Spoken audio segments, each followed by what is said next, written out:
যা শিখছেন তার দাওয়াত মানুষের ভিতরে পৌঁছতে হবে। আল্লাহ রাসূল বলেছেন না, বাল্লিগু আন্নি ওয়ালাউ আয়া। আপনাকে পুরো আলেম হতে হবে না, আপনি একটা মাসআলা ক্লিয়ার জানেন দলিল সহকারে, আপনি সেই মাসআলাটাই বলেন মানুষকে। কথা বুঝতে পেরেছেন?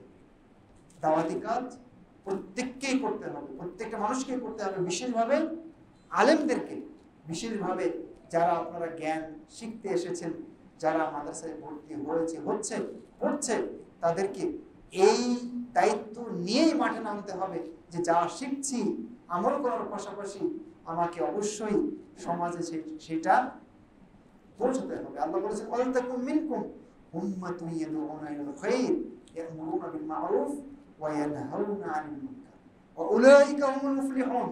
আল্লাহ বলেছেন তোমাদের মধ্যে এমন একটা উম্মাহ, জাতি, দল, এমন কিছু মানুষ থাকা দরকার যারা কল্যাণের দিকে মানুষকে ডাকবে, তারা মানুষকে ভালো কাজ করতে বলবে, তারা মানুষকে খারাপ কাজ থেকে নিষেধ করবে। আল্লাহ বলছেন ওয়া উলাইকা হুমুল মুফলিহুন, আর এরাই হচ্ছে সফলকাম। সফলকাম হতে চান আপনি আলেম মানুষ, আপনি দ্বীনের জ্ঞান অন্বেষণকারী, তাহলে অবশ্যই আপনাকে দাওয়াতি কাজে অংশগ্রহণ করতে হবে।